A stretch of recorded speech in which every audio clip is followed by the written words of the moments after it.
नमस्कार दोस्तों, आशा करता हूँ आप सब बहुत अच्छे होंगे। स्ट्रेट ज़ीरो में आपका बहुत बहुत स्वागत है। दोस्तों, अमेरिका के most favourable president Donald Trump के ऊपर दोस्तों किसी साजिश के द्वारा, किसी गहरी एक षड्यंत्र के द्वारा उनके ऊपर जहर के माध्यम से अटैक किया गया है। और वो जहर दोस्तों एक पैकेट के ज़रिए व्हाइट हाउस तक पहुंचाया गया। लेकिन शुक्र इस चीज़ का है कि व्हाइट हाउस की जो सिक्योरिटी है वहाँ पे उसको चेक किया गया और उस चेक के माध्यम से उस पर रिसर्च की गई। तब पाया गया कि उस पैकेट में दोस्तों राइजिन नाम का जहर पाया गया था, जो कि दोस्तों अगर किसी व्यक्ति के हाथों में या हाथ से वो मुंह में चला जाता है तो कुछ ही समय में उस व्यक्ति की डेथ हो जाती है या कुछ ही समय में उसकी मृत्यु हो जाती है। इस तरीके का अटैक जो है वो हुआ है डोनाल्ड ट्रंप जी के ऊपर। दोस्तों, आप सभी जानते हैं कि अमेरिका में नवंबर 2020 में प्रेसिडेंट के चुनाव हैं, जो कि हर 4 साल में वहाँ पे कंडक्ट कराए जाते हैं। दोस्तों, भारत में प्रेसिडेंट या प्राइम मिनिस्टर के जो इलेक्शंस हैं वो 5 साल में कंडक्ट कराए जाते हैं और अमेरिका में 4 साल के, आप सभी जानते होंगे। दोस्तों, अब जो अटैक हुआ है डोनाल्ड ट्रंप जी के साथ, वो यहाँ पे आप देख पा रहे होंगे कि एक सोची समझी साजिश है। और ऐसा अमेरिका की न्यूज एजेंसियों का मानना है कि उस पैकेट्स को जो पहुंचाने वाली जो महिला थी या जो उस पर रिसर्च की गई, तब पाया गया कि वहाँ पे एक लेडी जो महिला है, वो लेडी महिला कनाडा की है, यानी कनाडा की सिटीजन है और वो अमेरिका यहाँ पे आई हुई है। और उसने एक दरअसल उसकी जो सोची समझी साजिश थी कि इस पैकेट्स के ज़रिए हम वहाँ पे राइजिन जो जहर है वो पहुँचा देंगे और जिसको छूते ही या जिसको खाते ही डोनाल्ड ट्रंप की यहाँ पे मौत भी हो सकती थी दोस्तों, या फिर वो उन्हें काफ़ी ज़्यादा यहाँ पे प्रॉब्लम भी हो सकती थी। तो इस तरीके का जो साजिश है वो अमेरिका में यहाँ पे हुई है। अब दोस्तों, मैं आपको बता दूं कि इससे पहले भी अमेरिका के कई प्रेसिडेंट हैं जिनके ऊपर इस जहर के माध्यम से या उन्हें मारने की जो साजिश है वो वहाँ पे हुई है।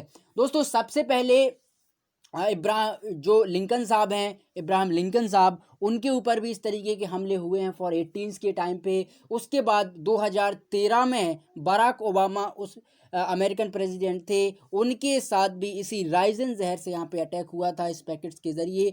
तब लेकिन उस टाइम पे रिसर्च हुई, उस पर एनालिसिस हुआ कि एक्चुअल में ये साजिश चल क्या रही है, क्या ये विरोधी पार्टियों की साजिश है या फिर किसी कंट्री की साजिश है कि भैया इस प्रेसिडेंट को हम यहाँ से निपटा दें और अपने जो चुनाव हैं, चुनाव को बड़े आसानी से और बड़े अच्छे से हम उसको कंडक्ट करा पाएँ। दोस्तों, हर एक देश की अपनी एक प्रॉपर रणनीति होती है कि किस तरीके से हम चीज़ों को संचालित करें, किस तरीके से करें। दोस्तों, आप सभी जानते होंगे कि भारत में जिस तरीके से अपोजिशन का एक रोल प्ले होता है, उसी प्रकार से दुनिया की हर डेमोक्रेटिक और हर एक जो लोकतांत्रिक रूप से चलने वाला देश है, वहाँ पे ये चीज़ें हमें देखने को मिलती हैं। लेकिन दोस्तों, जहाँ पे लोकतांत्रिक और डेमोक्रेसी रहेगी, वहाँ पे हमें कई ऐसे भी केस देखने को मिलेंगे जहाँ पे चाहे वहाँ का प्रेसिडेंट हो या फिर प्राइम मिनिस्टर हो, उनकी कहीं ना कहीं से इस तरीके से जो है वो हत्या करवा दी गई है या करवा दी जाती है। तो ऐसी चीज़ें हमें हमारे इतिहास में, चाहे भारत का इतिहास हो, अदर एनीवन कोई भी कंट्री का इतिहास हो,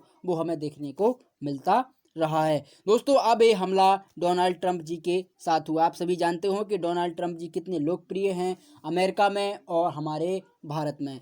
तो अगर डोनाल्ड ट्रंप साहब जीतते हैं अमेरिकन प्रेसिडेंट इलेक्शन, तो हमारे भारत के लिए काफ़ी एक अच्छी चीज़ हो सकती है।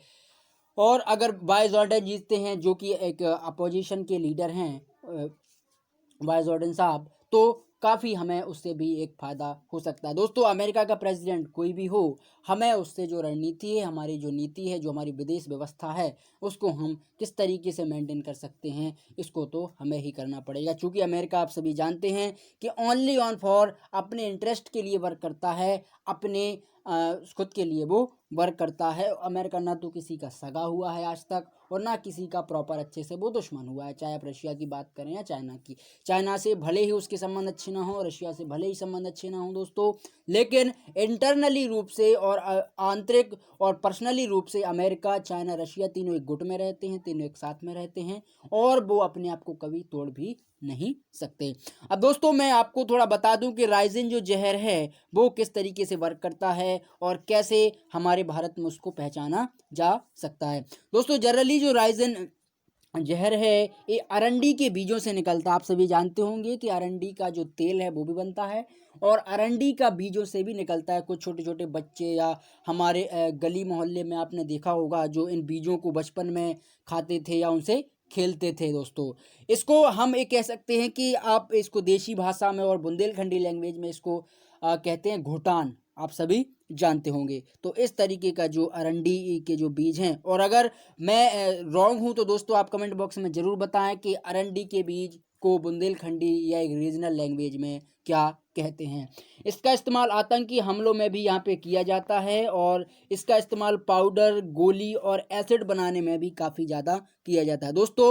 ये जनरली जो डिफेंस की चीज़ें होती हैं उनमें काफ़ी ज़्यादा इसका यूज़ किया जाता है, जिससे व्यक्ति को जल्दी व्यक्ति बेहोश भी हो सकता है इसको खाने से। जैसा कि मैंने आपको बताया, डेथ भी हो जाती है और व्यक्ति ख़त्म भी यहाँ पे हो सकता है दोस्तों। अगर ये किसी तरह से जहर हमारे शरीर में इंटरनली दाखिल हो जाए तो पहले इंसान को उल्टियाँ होंगी, काफ़ी ज़्यादा उसको प्रॉब्लम्स होगी। उसके बाद पेट और आंतों की जो आंतरिक रक्तस्राव होने लगता है, यानी पेट और हमारे जो इंटेस्टाइन हैं वो वहाँ पे फट जाती है, जिसकी वजह से ब्लड सीक्रेट होने लगता है और हमारी यहाँ पे डेथ हो जाती है। जिससे लीवर फेल पहले होगा, उसके बाद किडनी फेल हो जाएगी और उसके बाद व्यक्ति जो है वो उसकी डेथ हो जाएगी। तो इस तरीके का जो खतरनाक है ये अरंडी के बीज होते हैं दोस्तों। अगर आपको पता हो तो मुझे कमेंट बॉक्स में ज़रूर बताएं कि अरंडी के बीज का और क्या क्या उपयोग होता है, जिसको हम साइंस की भाषा में राइजिन या रिजिन, जहर या फिर पॉइजन भी कहते हैं। तो आज के लिए बस इतना ही। Thank you. और अगर आपको वीडियो पसंद आया है तो चैनल को आप ज़रूर सब्सक्राइब करें। फ्रेंडों के साथ भी आप शेयर आउट कर सकते हो। Thank you.